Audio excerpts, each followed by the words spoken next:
Hello. It is October 9th, 2024, and the chess league is continuing, I guess. We're keeping the same leaderboard from what I understand, and we're just going to keep going, I guess. We did take a break for the first week of October, and then we're going to just be doing it for, I assume, months to come. There wasn't any official announcements, so I was kind of like surprised because I didn't know what I was expecting for the whole chess league leaderboard. But either way, I'm happy to be back and be playing at least something over the board because the people that I know outside of that don't play chess as well, so it's kind of just like, oh well. So I mentioned in the last recap I made that I kind of wish there was a different time control. Unfortunately, which is unfortunate for a few reasons, but unfortunately, it's still 10:0, and the problem, at least, and sorry for the microphone, probably is I'm actually getting a new microphone, so that'll be fun. The problem with 10:0 today specifically is that there's a 5:0 Blitz tournament happening on Saturday. I don't know if the regular chess league is happening afterwards, but that's where we're at. So yeah, as you'll see in the games that I'm gonna show you here, I blundered a piece within like the first 10 moves in all of my games today. And the reason I think that happened is that my mind is in 5+0 mode, so I am not taking as much time to look at the position, calculate a few things, and just make sure the things work. I'm kind of just looking, okay, there's a tactic, it looks like it works, I'm going to go for it, and then that's where I either miss some continuation, or I just totally am not aware of how the pieces move around the board. So yeah, today, well, it's technically yesterday at this point, based on the time I'm recording, but yeah, it's a lot of blundering, and you'll see how the results of those games go as I show them to you. So let's get into the first game here. So before we get into the first game of the league games I played today, I'm going to note that I am trying to learn new openings for 3 of the most common situations I'll be playing a chess game, which are playing as white, so I'm going to have a d4 opening now instead of only playing e4. I'm going to have a new response to e4 as black, and then a new response to d4 as black as well. You'll see me try to play those openings in these 4 games I'm going to show you here. They're a work in progress, so I know, especially for the d4 opening that I'm going to show you here, I am making a lot of positional and strategical mistakes, along with tactical mistakes. So it's not going to be pretty. That said, I really should have played my well-known openings if I'm going to practice for the 5:0 tournament. But at the same time, if I'm playing a league game, I'm not practicing for the Blitz tournament because the league games are 10:0 and not 5:0. And you'll see this conflict happen. Well, maybe you'll see it, but there's a conflict in my head where I'm playing as if it's 5:0, but it's 10:0, and all of a sudden I'm just in a lost position with like 6 minutes on the clock or something. But anyway, let's get into the opening here. I am playing white, and I start with d4. Anthony starts with knight f6, and I play knight f3. Now, he starts with e6, and it's a fine move and all, but I'm not familiar with this move order. Most people I play against will start with knight f6 or d5, and usually play these 2 moves together rather than playing e6 first. So I wasn't totally sure, but I was just going to go with my usual setup, which is, I'll reveal now, the Catalan. I shouldn't be playing the Catalan because I'm not going to learn like 20 moves of theory and 9 different variations, but here we are. So bishop e7 and bishop g2. by me. He castles, I castle. And then after he plays d5, my brain is like, okay, I know where we are now. We're going to get into like a mainline Catalan where I play c4. Normally, in a lot of d4 openings, people will start with d4 and then c4 to try to go into like a Queen's Gambit or a Queen's Gambit declined specifically. But in the book that I'm using as a reference, which is Keep It Simple 1d4 by who's the person? I will bring up the name in just a second here. Krzysztof Cielecki, published in 2020. But in that book, he recommends this move order d4 knight f3 to make it a little easier and avoid a lot of theory with like Queen's Gambit accepted and like some Slav positions. So that's just what I'm doing, and we'll see how that goes in the future. Now he plays the closed Catalan with c6, and here I'm already thinking, how do I play this position again? Which is bad, of course, but you know, it's one of those things that I just have to get used to. You know, with every new opening, you're going to have problems remembering what the plans are for the different positions, and if the piece is here, you want to play it this way. If they set up this other way, then how do you approach that? It's always going to be a problem, and I think I'm going to be struggling a lot with this in this opening in particular. That said, if I'm playing the same people over and over again, they probably will play the same way, which means I will be able to eventually get better at playing against, for example, a closed Catalan here, or like a Tarrasch. Small spoiler for later, but you know, maybe I need to learn how to play against a Tarrasch or play against a Slav. So that'll come with time. But for now, we are floundering about in the opening. Queen c2 is, I know, a very common move in the Catalan because it prepares e4, it protects c4. Yeah, those are really the two main reasons. Now he plays h6, which I thought was weird. It doesn't really do anything. Like maybe it stops bishop g5 or knight g5, but I don't think I was really going to play those moves anyway. That said, I don't really know how the dark squared bishop comes into the game in a lot of these lines, so that's something I need to figure out and start looking at more often or more deeply.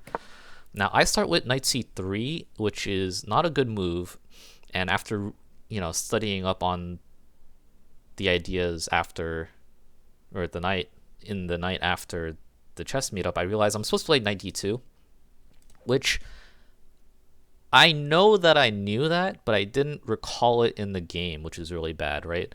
It still prepares e4, but the problem is that it doesn't protect c4, right? It obstructs this protection of c4. He continues with knight bd7, trying to just playing it really solidly and really passively, honestly. But okay, so I decided to take on c5, and this is the first sign of things going wrong for me. I don't remember the plans in a closed Catalan and whether or not you're supposed to take on c5. In some situations, you do take on c5, but it's not this one. You can kind of see the evaluation bar is already slightly going towards black.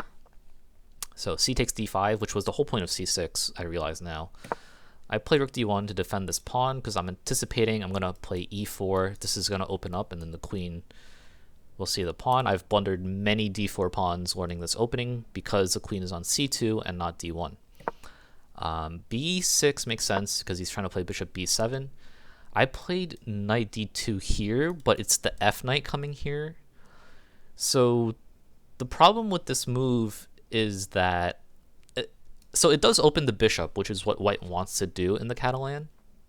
However, this knight doesn't belong here because when it recaptures, it doesn't really do anything.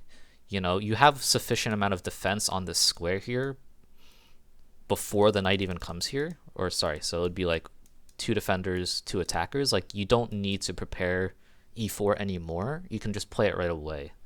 So this was a mistake. Now, in a Slav defense where the bishop is out here, or sorry, especially if the bishop is on d6, then this move makes more sense, because when you come out here, then you get the tempo on the bishop on b6 or on d6, right? And then you can continue from there. But here it doesn't make any sense. And as you can see, it's getting worse for white. Bishop a6. I initially thought this was a weird move because it doesn't do anything in my position, and I'm trying to play e4. Bishop a6 doesn't actually stop e4, so I thought this was a mistake, and the computer agrees. So I do play e4, he takes, I take, takes. And I thought, okay, I'm kind of getting what I want, I thought, right? My bishop is going to be open in just a second here. I can obviously just move my knight somewhere a little more safe, and I'll have a pretty good control of the center if my knight lands on c3, and I can keep this pawn on d4. Now he plays rook c8, logical move, trying to get this file, move out of the way. And here I realized this is probably not the way to go. Of course, I only realized it after I played the move, as is life in chess. Because now my bishop is really awkward, right? I can't move my bishop anywhere. It's going to take time for me to get it out and active. But that time is wasted, right? You can't really play this slowly in a position like this. Now he goes knight f6, which makes sense. You're kind of eyeing this d4 pawn now. I'm trying to continue with my plan of putting my bishop on b2, but crazily enough, this is already a move in the, well, it's already a blunder, which is crazy to me, right? I didn't see Black's plan in this position, and after he plays knight d5, see if you can figure out what the problem with me playing bishop b2 is. Pause the video, as real chess content creators will say. So the move here for Black that wins the game is bishop b4, which is what Anthony played in the game. Why? My queen is actually trapped. And I was looking at this and I thought, wow. I was not expecting my queen to get trapped in a position like this, right? Because the bishop cuts off these squares, this one cuts off those, his rook is here, the knight covers these squares, and the pawn covers that square. And I'm going to highlight all of my queen moves here, and you'll see that my queen is trapped. So I stared at this position for a solid, like, 3 minutes or something, thinking, okay, so I'm losing my queen. What's the best way to lose my queen here? And I was thinking I could take, but obviously I'm not going to take a bishop for a knight if I don't have to. Do I have some crazy sacrifices here? No, not really. Like, takes. And, like, I don't even have knight f6. There's no knight g5. Maybe if I move my knight, maybe something opens up here. There's nothing there. So I eventually settled for queen c1 to get the best of a bad trade, which is going to be trading a rook for a queen. That's about all I can ask for after not realizing my queen was going to get trapped, so that's what I went for. And from here, it just gets worse and worse. I'm trying to get counterplay. You know, I have the c-file at the very least. I can, like, vaguely try to point my bishop towards his king, and maybe my knight will get in. But as you'll see, he just brings his pieces in, trades off my knight, tries to trade off my bishop, and I decline because, you know, you don't want to, generally speaking, you don't want to cash in your bishop unless there's, like, some really good advantage. But there wasn't one here, so I tried to move it out of the way. Turns out this is just really bad for white, as if it wasn't already bad enough. He plays queen c6, trying to threaten a checkmate on h1, but I blocked with a d5. This was like the one move I was actually proud of. Obviously his queen's under attack. You can't take with the pawn because then I'll get an exchange, which theoretically you probably still could do that and you're still winning, but you know, you probably don't want to give white any chances by doing this exchange. So he plays queen a4, and here I'm trying to figure out, there's some vague idea of like a knight coming or a bishop coming to e6, and maybe I can get something. So I take on e6. He takes my bishop on c3. I can't trade it because I will lose my rook, which was a blunder. So I played rook b1, but as you'll see, it's about to be checkmate. I tried getting more counterplay by playing rook d7, but as you can probably see, the queen actually covers that square, which for some reason I didn't see. So he takes, and then from here I just resigned because there are no more tricks. The last ditch effort I could even come close to having would be like rook e1, and he somehow somehow missing bishop e6. But even then, this exchange, you're still 2 bishops up as black, so that was that. And here I resigned, and Anthony won. This game is black. So, going back, I totally misplayed the opening at this juncture here. Or sorry, I messed up with knight c3. I know I should be playing knight d2 in these closed Catalan setups and not obstructing this vision of the queen onto the pawn on c4. Rook d1 is also, well, computer says rook d1 is the best move, but it's not totally necessary quite yet. Also because my knight is still protecting that square, so it's fine. And that's another reason you don't need to play knight fd2, because this is protecting that. So yeah, just a lot of opening mistakes, not understanding the key piece movement in this opening. But again, it'll come with time. I'm still trying to learn this. It's a difficult opening, and I am fully accepting the fact that I am not going to be able to learn this very quickly. This is the second game me and Anthony played. I have the black pieces this time. But yeah, we were making some jokes about him playing in English, but he does decide to humor me with e4 again, which lets me play the new opening I'm trying to learn, which is a Sicilian. Right? Normally I play the Caro-Kann, but I wanted to try learning the Sicilian and, just trying to get into more complex and interesting lines here. So moving on, he plays c3, which is beginning of the Alapin, and I know the critical move against the Alapin, so continuing knight c6, d4, and I know one of the most testing moves against the Alapin is d5.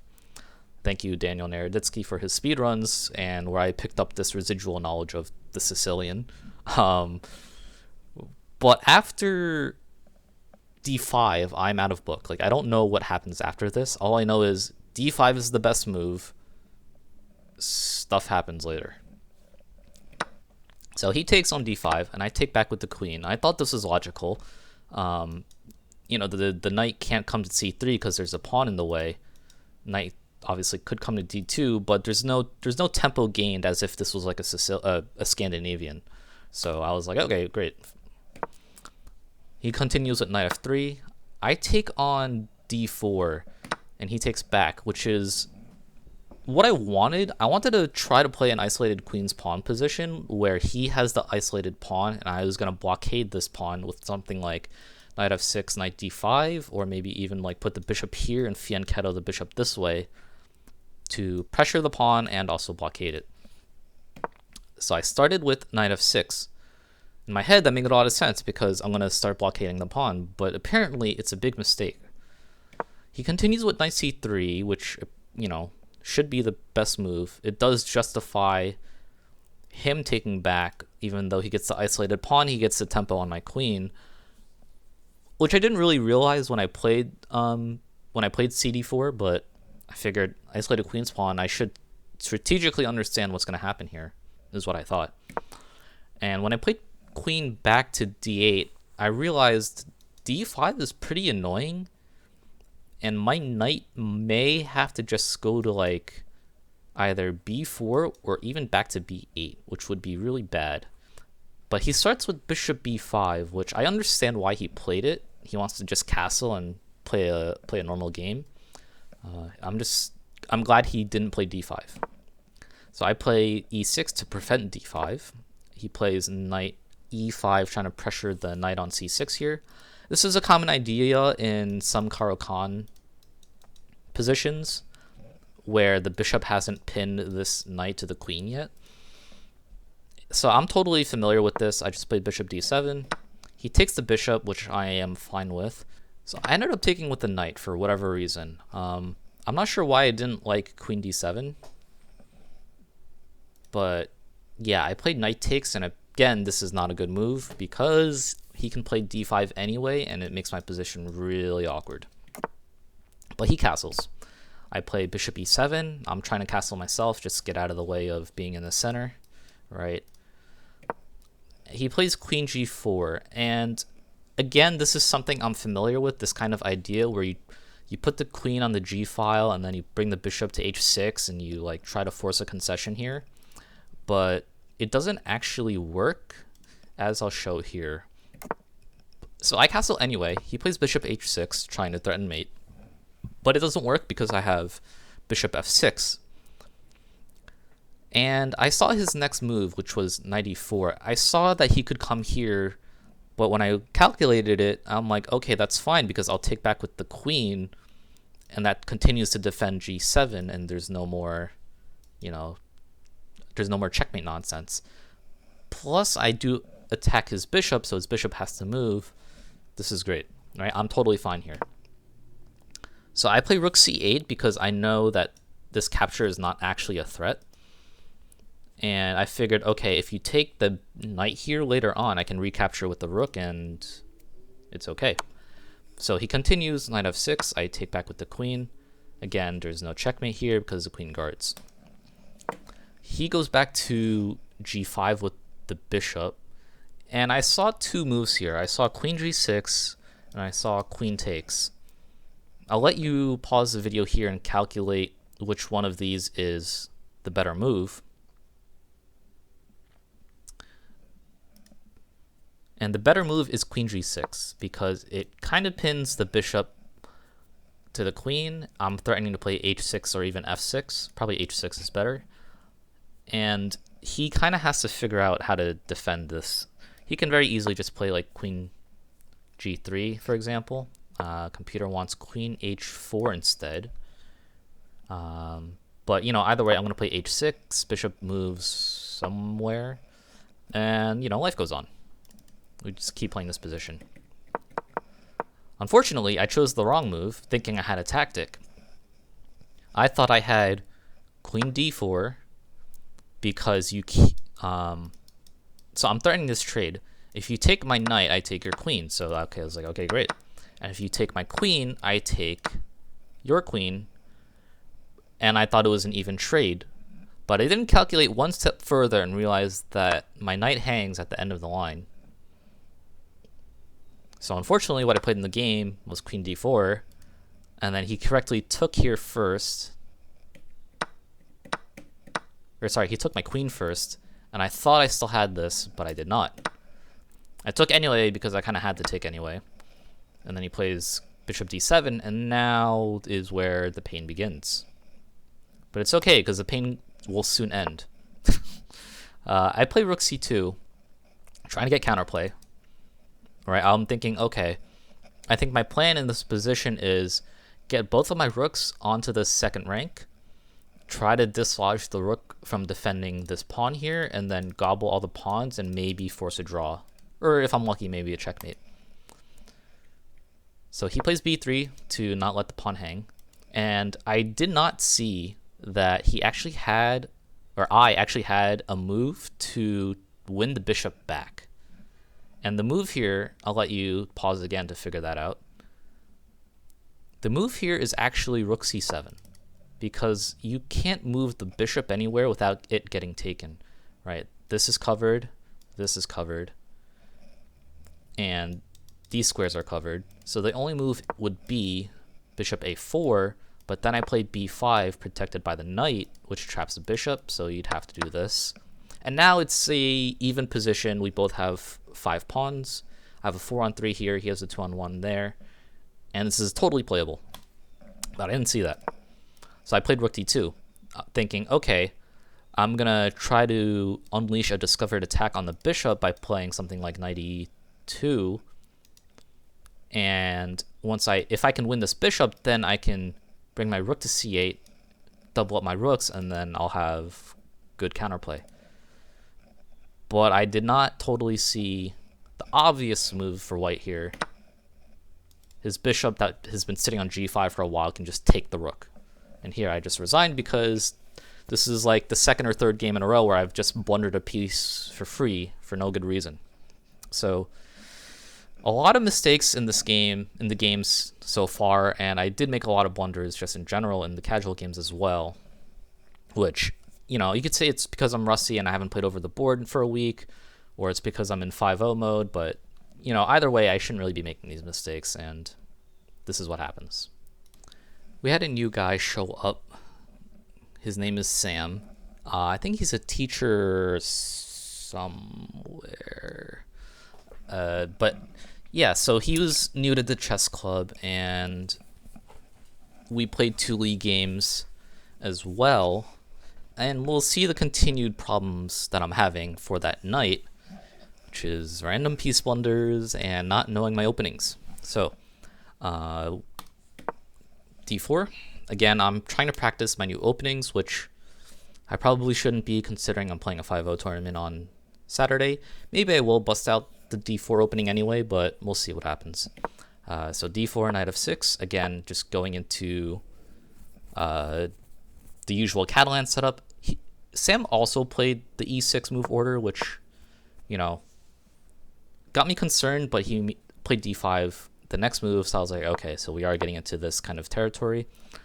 Knight b d7 I wasn't familiar with yet. I don't really experience knight b d7 in this line quite as often, so I was a little unsure. He plays a very, well, I wouldn't say very early, but he plays c5, trying to get into like a Tarrasch kind of setup. So I oblige with c4, and I'm totally playing on my own at this point. I don't exactly know what my plans are, if they should be different from the usual queen c2, knight b d2, or maybe I play knight e5. So all of that I just wasn't really sure, so I'm totally playing on my own here. He takes on d4, which I thought was strange because I can take back with the knight, and you don't really want to take on c4 as black now. You want to do it first, generally speaking, because it's the free pawn, so to speak, but now it's even worse to take on c4. Well, I wouldn't say even worse, but it's not as good to take on c4 because now you're opening up my bishop, and this bishop becomes a little awkward. He starts with bishop c5, and I'm not familiar with this move, but in my head I'm thinking, let me protect the knight and play bishop e3. Now it turns out this is not a great move because I am blocking in the e4 pawn that I want to push later in the game, and also because, you know, I don't need to put my bishop here. My queen is still guarding this knight. If he takes here, I can win the pawn back with knight a3. And I didn't really realize how good of a move knight a3 was because in my head I'm thinking, oh, he plays b5, and that's kind of lame. He's holding onto his pawn. But no, he can't play b5 against knight a3. So if we go, for example, dc4, knight a3 works. It's not the best, but it works, and b5 doesn't work because I take on b5. And, oh, even better is actually bishop a8, but anyway, you know, I can totally just take here and it's fine. Let alone I can, in this particular position, I can actually take with this knight instead. So I don't even have to play knight a3 against b5. I can just take right away, and this is totally fine. Yeah, I get doubled e-pawns, but you know, at least I'm opening my rook, I guess, and maybe I can push the e-pawn forward to grab space in the center here. I just heard a door close for no reason. So, going on with the game, he plays knight e5, which puts more pressure on my knight. And I'm supposed to be totally just winning this position with something like knight c6, which I probably wouldn't have played, let's be honest. Knight c6, knight takes c6, bishop c5. I see. Yeah, I didn't see that. I instead just played knight d2, thinking, oh, I'm playing a Catalan. I'm supposed to play knight d2, right? No, it's way too late for that. And again, you can obviously see why that I'm not supposed to be playing knight d2 here. It's because my knight's hanging. So for the third game, I am just giving up a free piece for no reason because I am just not looking at the board well enough. And I couldn't explain why I just was not able to see these moves. I don't know, just unexplainable. Rook fd1, just trying to get counterplay, but he retreats his queen. I take the pawn that was technically free, but he gets the b2 pawn back. I try to get tempo with a move like rook a b1, but he just moves his queen out of the way. And surprisingly enough, even though he's up a piece, up a knight, this position is close to equal if I can find rook b5 or bishop c6 check. I did see bishop c6. And now apparently the game is back to equal because you don't really want to play here because I have rook b5. I figured this was just going to be fine for me. Rook b7, yeah. But anyway, I played bishop c6. I only looked at bishop d7 here to block, and I thought knight takes would be fine. But what he played in the game was bc6. I took with the queen, kind of a fork here. He blocks with the knight. I take the rook. So now we're kind of back to equal. He castles, and I play rook ac1, and apparently it's worse again for me because I'm losing the e pawn here. But he starts with the bishop a6, which makes a lot of sense, right? You're opening up the line to my queen here, and I played the totally wrong move again. Queen f3. Right, this blunders a fork on e2. And here I'm in desperation mode trying to find some counterplay. We trade in exchange, but obviously he is up a full knight. His queen is all over in my position, and my rook is a little loose, so I got to keep moving it around. And also, like, I just don't really have a defense for the light squares. My queen could go to the light squares, but I figured if I defend, I'm not going to win, so I'm just going to try to counterattack. But it's all futile. There's no way for me to dislodge the rook here. So we keep playing, and after some moves, I just blunder a mate in one with queen f1. Right, so just totally cut off. So clearly, I don't know the Catalan well, and I need a lot more practice and preparation in this opening. But that'll come in due time. After the Blitz tournament, I'll start to try to actually remember the lines. And another small benefit of the chess league is that because you're usually playing the same people, or people will show you what they play against your openings, so you can study that variation a little more closely and know what to expect when you actually come in. So obviously this was a disaster, but now I know I need to look at positions where you have the early c5 push and you get this Tarrasch kind of setup with the pawns in this formation here. So we'll move on to the last league game that I played for the night. So he starts with d4. I'm starting to see more and more people, mainly because they're different people. They are starting to play d4 rather than e4. So I'm like, okay, I'm going to start with knight f6. And if you recall, I've been saying that I have a different opening against d4 that I'm trying to learn. The other opening I'm learning after knight f6, c4 is knight c6.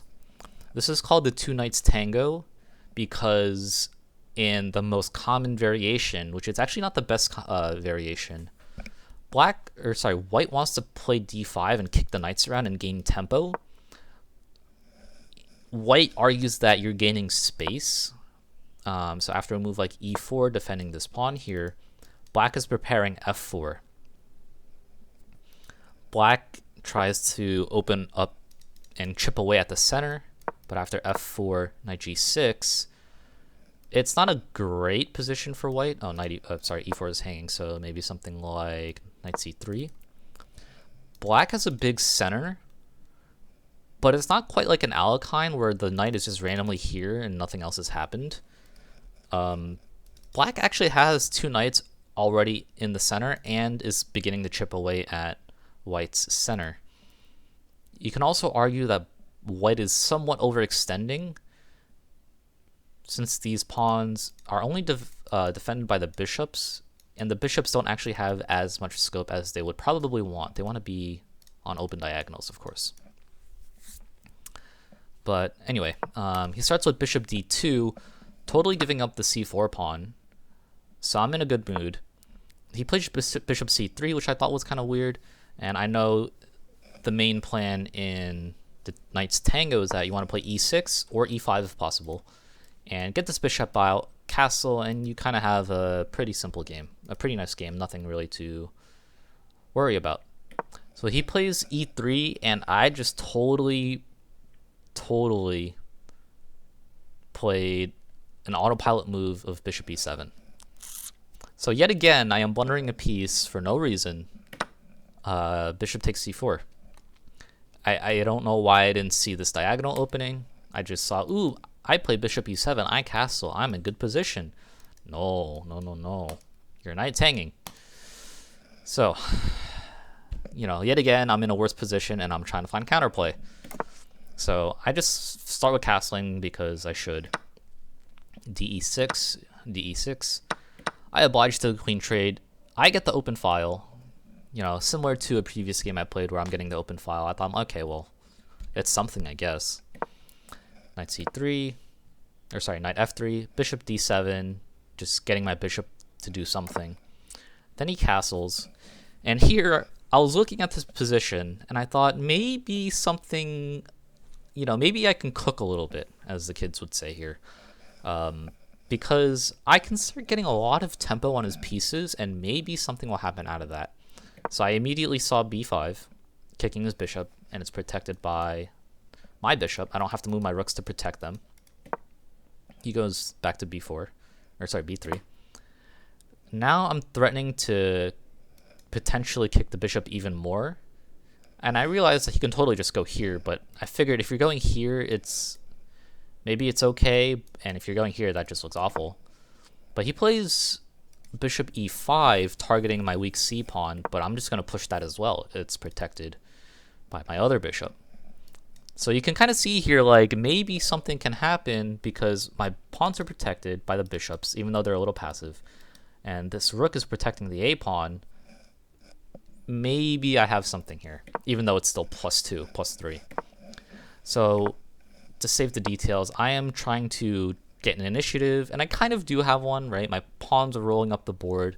Maybe I can promote the c pawn. My bishop's in a great spot. This bishop, a little passive, but should be able to help with promoting the pawns later. And as we move the pieces around a little bit, I wanted to trade this bishop off. I figured maybe I can get a bishop pair and put a lot of pressure on his queen side. Maybe if the bishop is here, right, I can do that. Maybe my rook will open up. And I thought I was getting compensation. He continues with knight e4. I didn't really know what he was trying to do here. So I took his bishop, and I figured, okay, I have the bishop pair, and now I can get even more tempo on his knights. And I was thinking, okay, I should be getting a lot of space.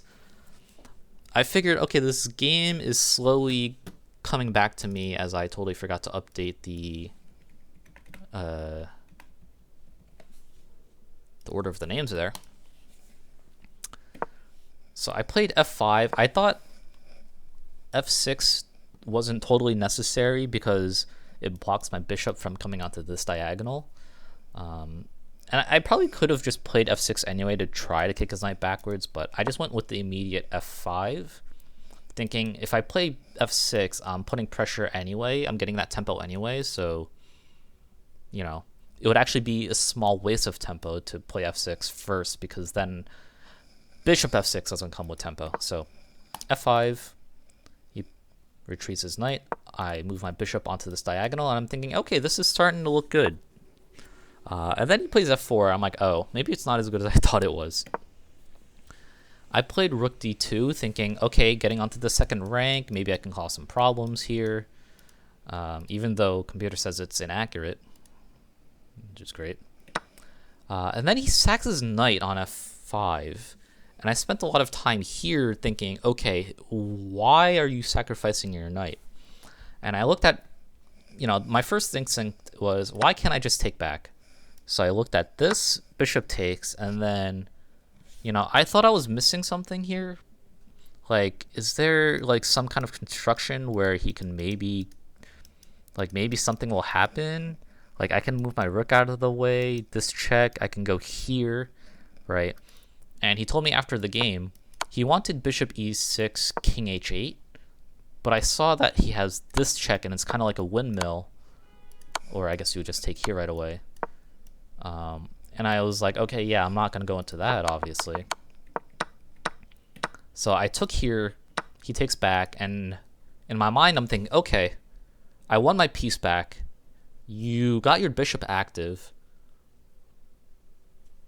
but I don't see any concrete reasoning on why that was good, right? Bishop e3, after, again, like I said before, rook cd8, bishop e6, knight, king f8, and the knight doesn't really have anywhere to jump to, right? So I was like, okay, what's the point? So, like I said, rook d8 apparently is not even good because of rook c5. Which I think, yeah, he did play rook c5, which admittedly I missed. But I figured maybe it's not too bad, right? Because I have my two rooks. Like, I just totally missed it, and I thought, it's fine, it's just a pawn. I played bishop h4, trying to make something happen. Apparently it doesn't work because of g3, which I did see, but, I was kind of hoping that he would get scared and move his rook. You can see that I'm really not playing well right now, but he blunders and plays rook c1, rook ec1. And you can see there's a mate in 2 here. So obviously thankfully, I shouldn't say obviously, because I haven't seen much of anything recently.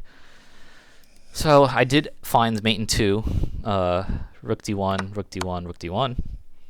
And it's kind of like a back rank mate, and you don't have this squared because my bishop covers it. So I snuck out a win against Sam as black, despite, the piece sacrifice in return wasn't actually solid, and then I immediately should have lost 2 more pieces. So, yeah. That concludes the league games that I played today. Probably down a bunch of points once. So we're continuing the same leaderboard with whatever ratings we had at the end of September. I'm probably down a whole bunch because I just, something about that night, I was just not seeing anything. Like, I was not seeing loose pawns, loose pieces, like, it was, I don't know what happened that day, but hopefully when it comes to the 5-0, things will be better, but we'll just have to see when the time comes. So, thanks for watching. I don't know how much I'll be able to record for the the Blitz tournament on Saturday. I still need to register for it, actually, and buy a membership for USCF. But, I'll probably just make a small recap if I can't record any of the games myself. So, we'll see. Thanks for watching.